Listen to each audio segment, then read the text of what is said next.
First of all, I think the main question is, this was meant to be a spare bedroom. Yes, it was. And it isn't a spare bedroom, as you can see. No, it's the furthest from it.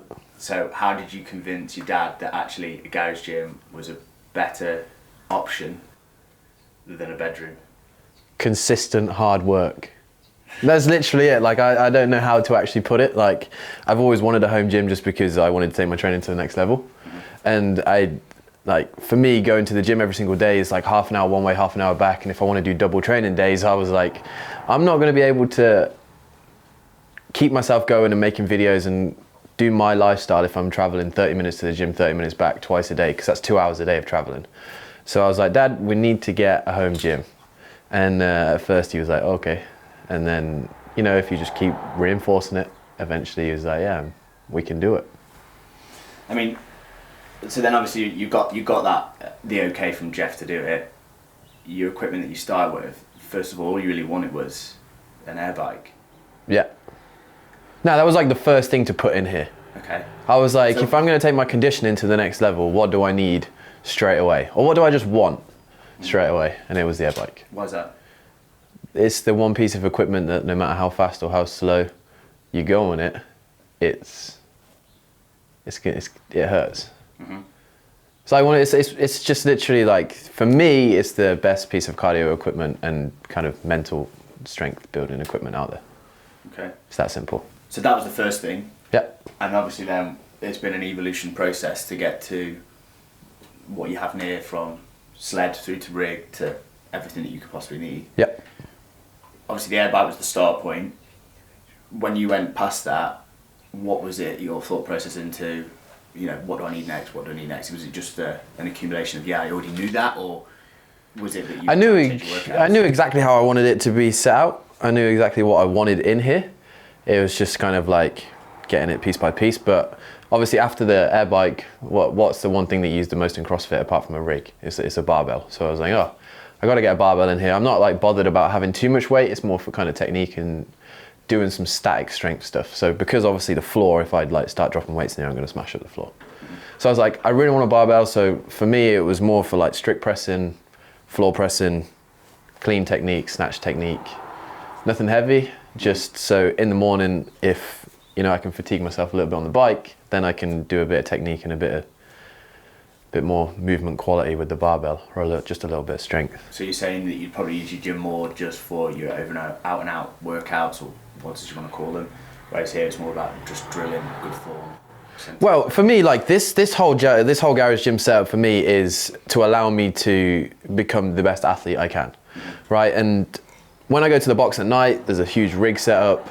There's the barbells, you can drop the weights. For me here in the mornings, it's conditioning and accessories. Sure. So like, you can have some of the worst workouts in this garage gym, because the conditioning is where the pain is. All right, and then obviously afterwards we use the rings for the accessory work, for some of the strength work. For me, it's everything you need to just take it that next level. It's more of the working on the smaller, finer details than say the greater, hitting PRs and stuff like that. It's tuning. Yeah. Oh, you can hit PRs in here though, like on the bike and on the rower and on the ski erg and things. But yeah, it's not like, for me, it's just taking it from here, if you just go into the gym every single day, to like, right, I can add in extra bits to make me that little bit better athlete. So things like the accessories, like the one arm support holds and stuff. Things that you maybe wouldn't include if you went to the gym normally, just because you don't have the time, because you don't want to spend 3 hours there, but you can just come in 5 minutes in a day and just bang out a little bit of something that maybe you would not have done. Okay. So if you say to somebody has never wanted to approach a home gym, would your evolution of what you've got change in terms of what order you got those pieces of kit in? No. Or would you keep it exactly the same? Yeah, I think what I've got is perfect. When it first came, I had the bike. I could do what I wanted to do. You've got your body weight. You can do your air squats. You can do burpees. You can run up and down the road. Like, it's perfect. One piece of equipment is better than none. Right? So it doesn't matter what piece you can get. You can always do something with it. So yeah, if you didn't have if you didn't have a massive budget, just get a barbell and some plates. Like, I know they're quite expensive as a thing, but then once you've got them, you've got them. They're not gonna you've got that for years. So it's not necessarily like what piece of equipment you get, like first, you know, because obviously you want to accumulate over time. Not many people have the budget to be like, right, I'm going to get the whole shabam. But yeah, it's like getting one piece of equipment that inspires you to kind of train, right? So for me, it was the air bike. I was like, I really want to get the air bike because I know that we don't have one at Faber, and I look at it and I want to work, right? And then just build it up around that, get a little bits at a time. It's that simple sometimes. So, if you could say, how long have you had this for now? How long have you been here? Oof. 12 months? Probably.